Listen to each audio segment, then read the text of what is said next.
Ինչու են հետաձգվել Վաշինգտոն-Թեհրան բանակցությունները եւ ինչ ճակատագիր է սպասվում այսպես կոչված Զանգեզուր միջանցքին։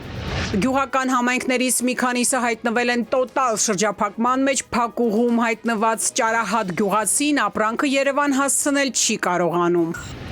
Բաքվի իշխանությունները Մոսկվային մեղադրում են զանգվածային կիբեր հարձակումների մեջ։ Բաքուն հայերը փախչող շներ են անվանումով ԱԹՍ-ներ են արտադրում։ Բժիշկները զգուշացնում են վեյպ ծխելու հետևանքով առաջացած նոր եւ վտանգավոր հիվանդության մասին։ Եվ սրտացավ քաղաքացիները մաքրում ու բարեկարգում են երևանյան այգիները ու պուրակները։ Բարի երեկո, ուղիղ եթերում աշխատանքն է շարունակում, ժամը լրատվականի գլխավոր թողարկումը։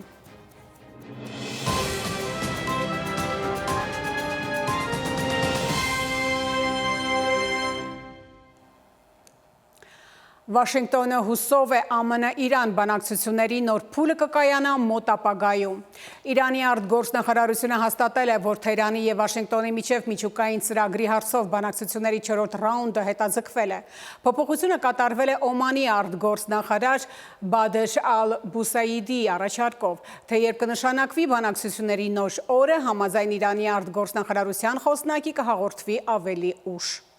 Այն փուլում, երբ տպավորություն էր, թե Վաշինգտոն-Թեհրան ոչ ուղիղ բանակցությունները կարող են հասնել նպատակակետին ու միջուկային ծրագրի շուրջ խաղաղ համաձայնություն կարող է լինել, կողմերը տեղեկացնում են, թե հետաձգվել է բանակցությունների 4-րդ փուլը։ Ասում են, պատճառները տեխնիկական են, այսօր էին նախատեսված այդ բանակցությունները։ Վաշինգտոնն ու Թեհրանը վերջին մեկ ամսվա ընթացքում 3 բանակցություններ են վարել Իրանի միջուկային ծրագիրը սահմանափակելու համաձայնագրի շուրջ, ֆինանսական պատժամիջոցների վերացման դիմաց։ Նախքան կսկսվեր երկխոսությունը, ԱՄՆ նախագահ Դոնալդ Թրամփը զգուշացրել էր, եթե դիվանագիտությունը ձախողվի, Վաշինգտոնը պատրաստ է ռազմական գործողություններ սկսել։ Իրանը շարունակում է համագործակցության ժեստ անել, բայց նաև ակնարկել ճնշումներին կուլ չեն գնալու։ Իրականում մենք ավելի քան երբևէ վճռական ենք արդար եւ հավասարակշռված համաձայնագրի հասնելու հարցում, որը կապահովի պատժամիջոցների վերջնական վերացումը, կստեղծի վստահություն Իրանի միջուկային ծրագրի խաղաղ բնույթի նկատմամբ եւ կերաշխավորի երկրի իրավունքների լիակատար հարգումը։ Այս ամենի ֆոնին Վաշինգտոնը սրում է հռետորաբանությունը ու չի դադարում զինել Իսրայելին։ Ուշագրավ է, որ բանակցությունների, այսպես ասենք, դանդաղելը բխում է հենց իսրայելական շահից, որը հարմար առիթի է սպասում ու ամերիկյան կանաչ լույսի Իրանի դեմ ռազմական գործողություններ սկսելու համար։ Այստեղ փորձագետները պատահական չեն համարում նաև Իսրայելի վարչապետի առաջիկա այցը Բաքու։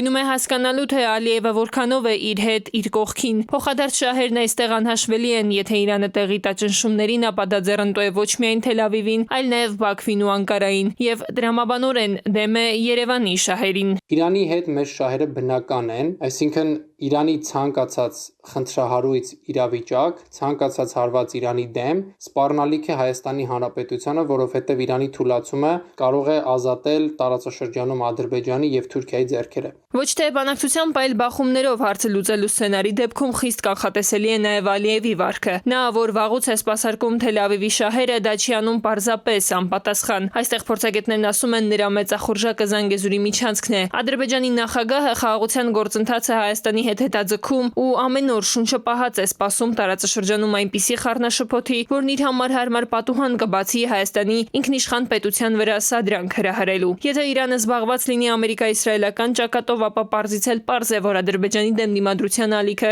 անհամեմատ փոքր կլինի։ Ադրբեջանը այս իրավիճակում կարծում եմ օգտվելու է առիթից եւ եթե ոչ պաշտոնական հայտարարություններին տեղի տանք, կտեսնենք, որ վերջին շրջանում ադրբեջանական կողմը նաեւ Իսրայելի միջոցով փորձում է հնարավորինս մերձենալ Ամերիկայի Միացյալ Նահանգների նոր վարչախմբի հետ եւ փորձում է վաճառել այն գաղափարը, որ եթե Ադրբեջանը հարձակվեց Սյունիքի վրա եւ կարողացավ ոչ միայն Միջանցքի տրամաբանության մեջ, այլ առհասարակ Իրանի համար ռազմավարական նշանակություն ունեցող Սյունիքում հաջողության հասնել, դա նաև բխում է Միացյալ Նահանգների շահերից, դրանով Իրանին ուղիղ հարված է հասցվում։ Ամերիկյան այս մեծ խաղը ուղիղ կապ ու ազդեցություն ունի Հարավային Կովկասի վրա։ Տարածաշրջանի բոլոր խաղացողներն են լռում ու շունչը պահած սպասում, թե իրադարձությունները ինչպես կծավալվեն։ Դրանից են կախված նոր դիրքավորումները, նոր ծրագրերը։ Դրանից է կախված, թե այս դիվանագիտությունից ով ինչ բաժին կստանա։ Տիգրան Ուիկուրղինյան, ժամը լրատվական։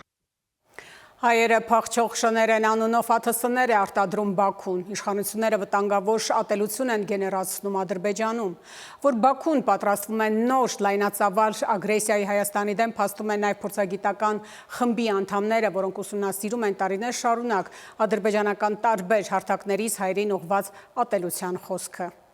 Հայերը փախչող շներ են, ադրբեջանական արտադրության ԱԹՍ-ներն են այս անվանումը կրում։ Մասնագետները Ալիևյան ռեժիմի գործելավոճում նոր վտանգավոր դրսևորում են նկատում։ Ադրբեջանի զավթողական քաղաքականությունն իրականացվում է հանրության շրջանում սերմանվող ատելության խոսքին զուգահեռ։ Այլ կերպ հող է նախապատրաստվում լայնածավալ ագրեսիայի համար, փորձելով դա աշխարհին հրամցնել իբրև ֆաշիզմի դեմ պայքար։ Դա պատերազմից հետո թափ ստացավ, անգամ Ալիևը ԱԹՍ-ների արտադրության ցուցահանդեսին զավեշտալի շփիտով եւ հիացմունքով էր հասնում այդ ԱԹՍ-ների շեշտադրանք կար ԱԹՍ-ների անվան հետ կապված, ու դա շատ լայն տարածում ստացավ ադրբեջանական քաղաքական դաշտում ինչ օրս կա։ Ադրբեջանական կողմը խոսում է հայերի առհասարակ պատմություն չունենալու մասին, հայերս եկվոր ազգ են, առհասարակ պահանջատել լինելու իրավունք չունեն։ Հետևաբար ԱԹՍ-ները դա մի մաս շատ փոքր մաս է կազմում, բայց իհարկե դա բավական լուրջ խնդրեմ է Ադրբեջանի համար, եթե իհարկե հայկական կողմը լուրջ քայլ ձեռնարկի։ Այլախոհության համար Ալիևը իր ժողովրդին ձերբակալում ու բռնաճնշումների է ենթարկում, փորձում լրացնել հայրենիքի դավաճան պիտակով։ Դրսում խոսելով խաղաղության մասին ադրբեջանական իշխանությունները ներսում թիրախավորում են խաղաղության մասին բարձրաձայնողներին։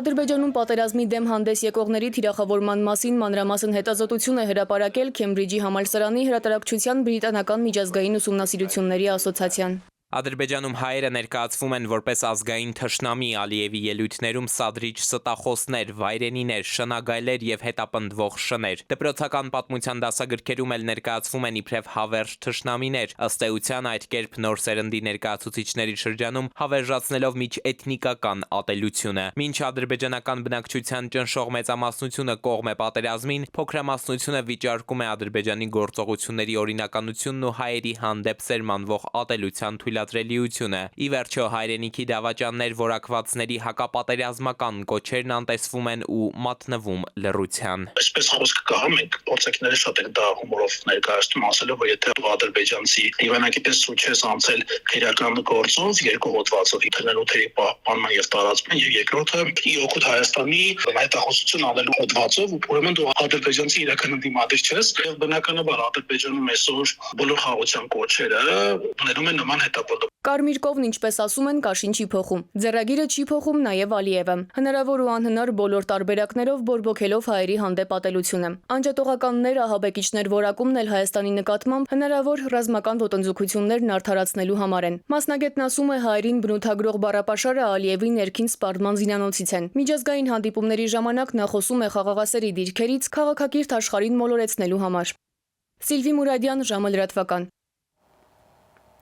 Բաքվի իշխանությունները Մոսկվային մեղադրում են զանգվածային կիբեր հարձակումների մեջ։ Ադրբեջանի Միլի Մեջլիսից հայտարարել են, թե Ադրբեջանում ռուսաստանյան կառույցների, Ռուսաստանի տան, Սպուտնիկի ադրբեջանական ծառայության գործունեության արգելքին Ռուսաստանը պատասխանել է կիբերային հարձակումներով, թիրախավորելով մի շարք ադրբեջանական առաջատար մեդիա հարթակներ։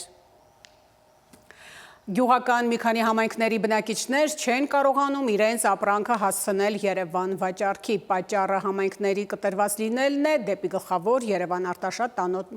մայրուղուց։ Խնդրի լուծման տարբերակներից մեկը օդային կամուրջ կառուցելն է։ Բերքանուշ, Բահարամյան գյուղական համայնքների հարևան եւս մի քանի գյուղեր, կարելի ասել բառի բուն իմաստով հայտնվել են բլոկադայի մեջ։ Երկու գյուղ պետք է հասնեմ մոստը, որ ես մոստից անցնեմ, ելնեմ տրասա, որ գնամ մեր օղամաս։ Այգեգործությամբ անասնապահությամբ զբաղվող գյուղացիները չեն կարողանում ապրանքը Երևան, նույնիսկ հարակից Արտաշատ քաղաք տանել իրացնել, քանի որ համայնքները կտրված են դեպի գլխավոր Երևան Արտաշատ տանող մայրուղուց։ Երևան Արտաշատ մայրուղին որ կա, ճանապարհ չունենք որ անցնենք։ Հիմա որ այդ հյուսիս հարավը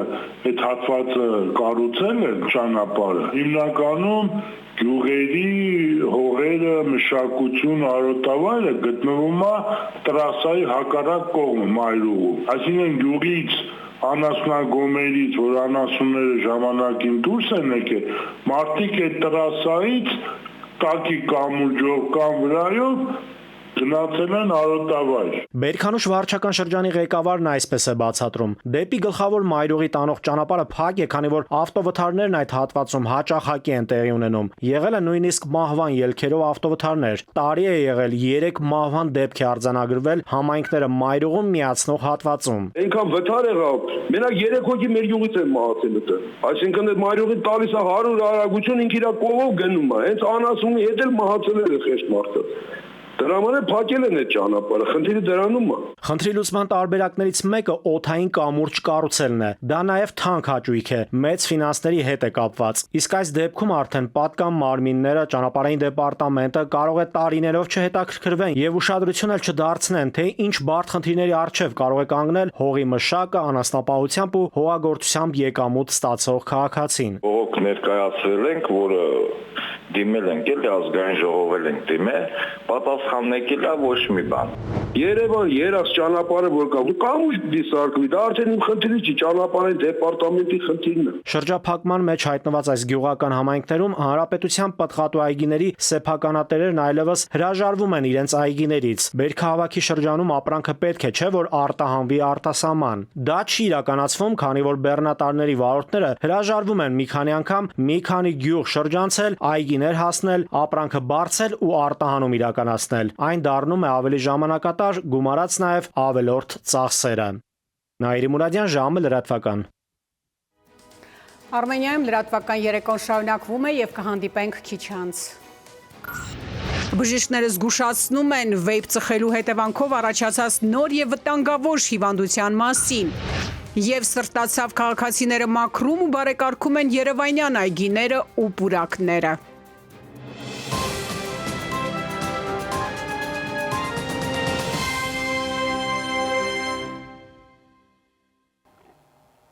Շարունակում ենք թողարկումը։ Բժիշկները զգուշացնում են վեյպ ծխելու հետևանքով առաջացած նոր եւ վտանգավոր հիվանդության մասին։ Էլեկտրոնային նիկոտին պարունակող կամ նիկոտինազուրկ արտադրանքի օգտագործումը կարող է առաջացնել ոչ միայն էվալի, այլև սրտի, արյան, անոթների շնչառական համակարգի ախտահարում։ Մասնագետների անդրադարձը վեյպ ծխելու հետևանքով առաջացած նոր եւ վտանգավոր հիվանդության մասին կպատմի Էդվարդ Պողոսյանը։ Թոքերից պայթող պոպկորնի ձայն է լսվում, այդ պատճառով էլ վեյպ ծխելու հետևանքով առաջացող նոր հիվանդությունը էվալ է, նաև պոպկորնային անվանումն է ստացել։ Սա վտանգավոր հիվանդություն է, զգուշացնում են մասնագետները։ Էվալին առաջացել է այն դեպքերում, երբ որ նիկոտինի յուղը փոխարինվել է կանաբիսի յուղով։ Այսինքն կանաբիսի ածանցալը եւ վիտամին J ացետատը, որը կանաբիսի մեջ է,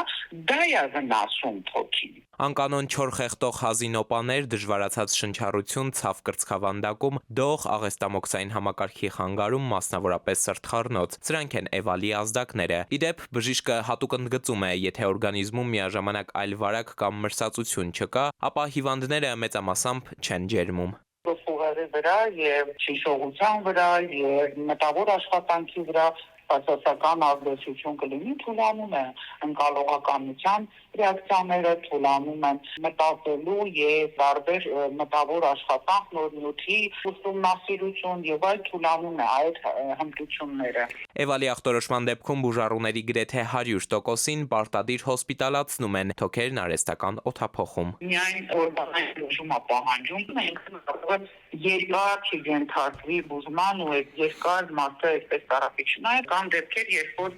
ֆիքսել են, որ առանց որևէ միջամտության այն սիգարետի թողնելուց հետո կամ հիվանդությունը լիարժեք լավացել է։ Հրաժարվելու դեպքում առողջությունը հնարավոր է վերականգնվել։ Էվալի հիվանդությունն ի դեպ առավել հաճախ ավելի քան 70% դեպքերում տղամարդկանց մոտ է ախտորոշվում։ Միջին տարիքն էլ 24-ն է, 15%-ը մինչև 18 տարեկաններն են, 37%-ը 18-ից 24։ Մասնագետները հերթական անգամ արձանագրում են, ինչպես ավանդական, այնպես էլ փոխարինող ծխախոտային արտադրատեսակների կիրառումը միայն ավելանում է։ Երկրորդը հենց երիտասարդների շրջանում մեծ թափով անհանգստացնող է։ Էդվարդ Պողոսյան, ժամը լրատվական։ Համաքաղաքային շաբաթօրյակ Երևանում քաղաքապետարանից հորդորում են սրտացավ լինել շրջակա միջավայրի նկատմամբ, մայրաքաղաքը ստիրոլով զերծ մնալ այն աղտոտելուց։ Մաքրում ու բարեկարգում են երևանյան այգիներն ու պուրակները սրտացավ քաղաքացիները։ Շենգավիթ վարչական շրջանում համաքաղաքային շաբաթօրյակի մեկնարկը Կոմիտասի անվան զբոսայգու հարակից տարածքից էր։ Մայրաքաղաքի 12 վարչական շրջանների համատիրությունները ամբողջ ռեսուրսները կենտրոնացրել են շրջակա միջավայրը բարեկարգելու եւ վնասակար աղբը հավաքելու վրա։ Ընտրված է 150 հասցե տեղանք, որտեղ անհրաժեշտություն կա մաքրման աշխատանք կատարելու, ինչպիսին կոնկրետ այստեղ Կոմիտասի անվան զբոսայգու այս հատվածը։ Այդ 150 վայրերում միաժամանակ ժամը 10-ից մեկնարկել են մաքրման աշխատանքները։ Սպասվող շաբաթօրյակի մասին մարդկանց տեղեկացվել էր նաև առցանց։ Համայնքի բնակիչների հետ մաքրման աշխատանքներին մասնակցում էր նաև Երևանի քաղաքապետը։ Այս տարի աննախադեպ արձագանք ունեցանք հայտարարությանը, շուրջ 101 գերատեսչություն, ուսումնական հաստատություն, մասնավոր պետական, մասնավոր առևտրային կազմակերպություններ արձագանքել են եւ ներկայացրել են իրենց մասնակիցների թիվը։ Մոտ 18000 մարդ ներգրավված է համաքաղաքային համապետական շաբաթօրյակի մեջ։ Այգու ամբողջ տարածքը ողողված էր կոշտ կենցաղային աղբով, մաքրման ընթացքն էլ ավելի կազմակերպված դարձնելու համար աշխատանքներում ներգրավել են մոտ 70 միավոր տեխնիկա։ Մենք տեղի բնակիչ ենք, միշտ այգին պահում ենք, անգամ դաժե մութ ու խոնավ տարիներին այս ծառերը քանի հատ տեսնում եք, դա մեր շնորհքն է։ Չթողեցին կդրեին վառեին, որ մեր այգին մնար մաքուր։ Հաճախակի աշխատում ենք, որ այգին մաքուր պահենք։ Երեխեքը անց օթեն շնչում չի լինում։ Անհնար է։ Պատշգամբը բացում է փոշին լցումատուն օրական այսպես փոշ են սրբում։ Եթե հիմա ես եմ հայատում լապատկեն կամ փոցխով եկալ եմ մի բան մաքրեմ, մեկը պիտի գիտակցի չէ որ Այս մարդն անում է, ես էլ եմ իրան օգնեմ։ Այն մեկը տենց կամած հավաքվին կլինի։ Աշխատանքների վերջում կուտակված աղբը կտեղափոխվի քաղաքային աղբավայր։ Երևանի քաղաքապետարանից հորդորում են սրտացավ լինել շրջակա միջավայրի նկատմամբ եւ մայրաքաղաքը սիրելով զերծ մնալ այն աղտոտելուց։ Սվետլանա Ավդիշյան, Վահան Գուլոյան, ժամը լրատվական։ Համապետական շաբաթօրյակին մասնակցել են նաև զինվորականները Եռաբլուր զինվորական Պանթեոն հուշահամալիրում, այսօր նրանք իրականացրել են բարեկարգման և մաքրման աշխատանքներ։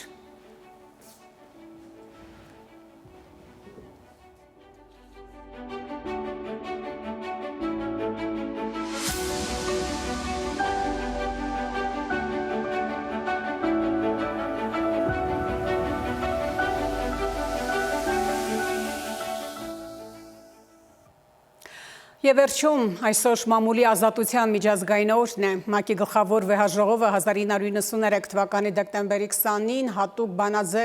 բանաձևով մայիսի 3-ը հռչակել մամուլի ազատության միջազգային օր համաշխարհային հանրությանը հիշեցնելու համար, որ մամուլի և կարծիք արտահայտելու ազատությունը մարդու իրավունքների համընդհանուր հռչակագրում ամրագրված հիմնարար հասկացություններն են։ Հայաստանի մայր օրենքում սահմանադրության մեջ նույնպես ամրագրված է խոսքի և մամուլի ազատության կարևորությունը։ Յուրաքանչյուր ոք ունի իր կարծիքն ազատ արտահայտելու իրավունք, արգելվում է մարդուն հարկադրել հրաժարվելու իր կարծիքից կամ փոխելու այն։ Շնորհավորում ենք մեր գործընկերներին օրվա առիթով և մաղթում մասնագիտական անաչառություն, հետևողականություն և պրոֆեսիոնալ լուսաբանում։ Լրահոսը Արմենիայի ուղիղ եթերում սպառված է, շնորհակալություն ուշադրության համար, ցտեսություն։